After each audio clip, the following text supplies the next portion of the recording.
Sup world, I was trying to look at cringeworthy Karen stories and I stumbled across this website called Bored Panda, and there were 49 Karen stories that, I decided I want to share with you guys. And before we start, make sure to sub and like, because I have 107 subs and I want to get to 108 before I get canceled, so please, immediately now. And I'm going to nickname these stories because they don't have a title, so yeah, let's get right into it, shall we? Story number 1, iPhone Maniac. It's been long enough that I think anyone involved has long since forgotten. Now, I should say that this didn't happen to me personally, but it occurred in real time while I was indirectly present. I was working for an iPhone company in a call center. We were in training for a new scope of service, and part of that training involved listening to some of those calls that may be recorded for training purposes. Normally, the recordings are selected semi-randomly, but this one was specifically selected because it had happened to a supervisor in our call center 10 minutes prior. Karen called us in a fury. It seemed that she had discovered that her son had replaced her number on his 5 favorite numbers list with the contact information of an unknown female.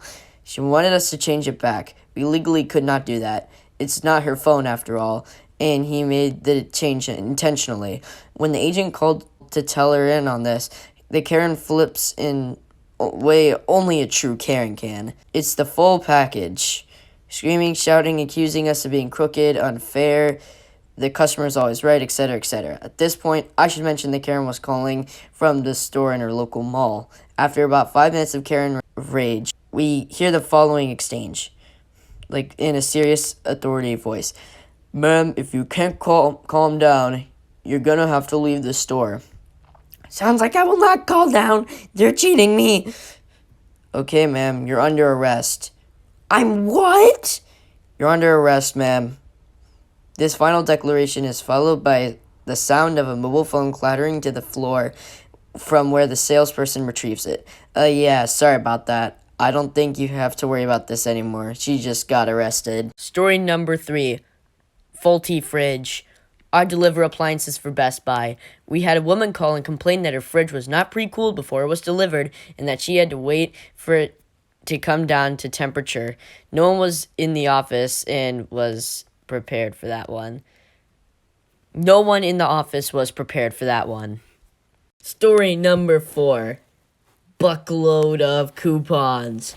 When I was working retail, this one woman had a big bag of coupons. Most of them were unusable because either they were expired or they were duplicates. She berated me because the system was rejecting most of the coupons. She called me stupid amongst other names, telling me I just wasn't doing it right. Then, as a typical Karen would, she asked to speak with my manager.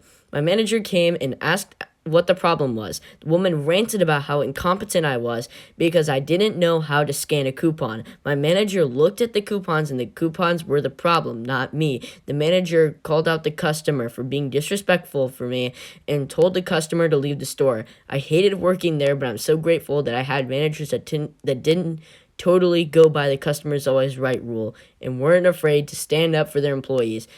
That was just one of the many incidents. Well, that doesn't sound good. That person should probably work somewhere else. Anyway, story number 5, her seat. In medical school, we had a Karen. She was not a very nice person. She was notorious for losing her temper on just about everyone and being an overall bully. One day, she picked me as a target. Apparently, I was sitting in her seat. I asked her to point out to me where it was posted or embroidered on the seat that this was Karen's seat. I refused to budge. Professor entered lecture theater. Karen protested to Professor, and he proceeded to give her verbal beatdown on entitlement and how these types of people make horrible doctors. Karen felt wronged and left. The whole class applauded as she was leaving. She mostly kept to herself afterwards.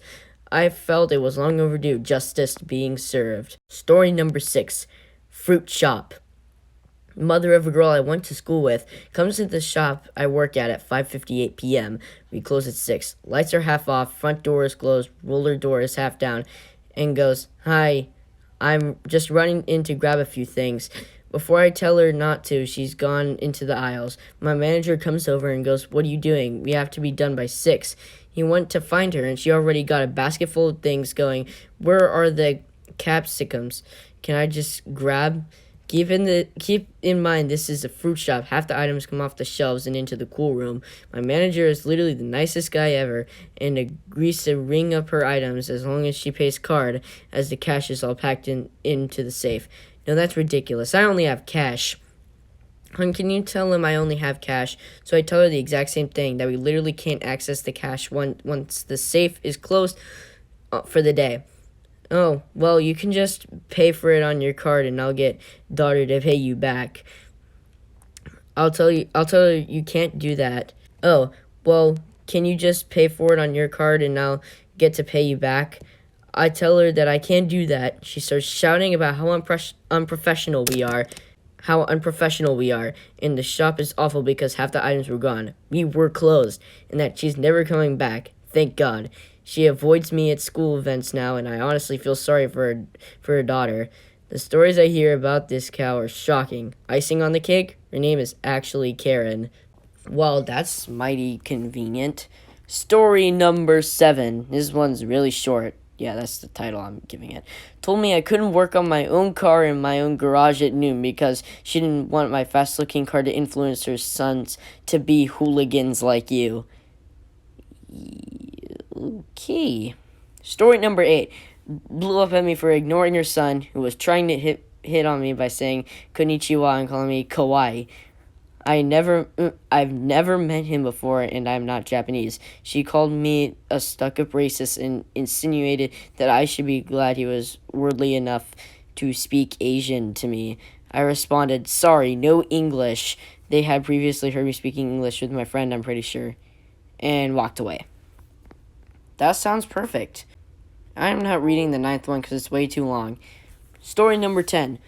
This one is called... Hey, did any of you bring a wig to work today? Yeah, that's the title I'm giving it. One time, Karen put her own hair in her half-eaten plate of food and then threw a royal fit, demanding that her meal be comped,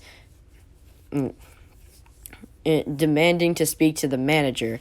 I went to the back of the restaurant, pulled out the orange hair with 3 inches of regrowth, and asked the Mexican guys in the kitchen, hey, did any of you bring a wig to work today? They told me to F off.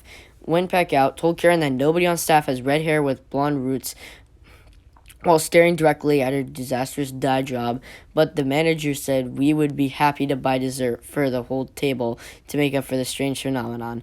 The 4 other people at the table were clearly mortified and declined dessert. She ordered cheesecake, and we all sat there and glared at her while she devoured it. That sounds perfect.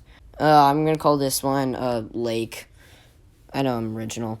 My grandparents live on a lake, and the first 20 feet from the lake is communal property.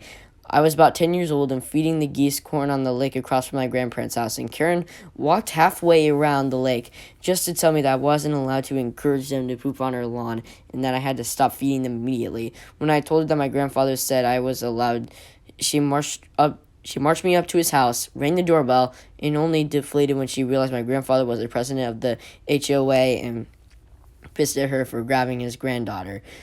From that point on, I made it to a point to scatter corn on the 20 feet directly in front of her lawn. I mean, honestly, I would do that too. Anyway, guys, I hope you like those 10 Karen stories that are, totally unoriginal and not mine at all.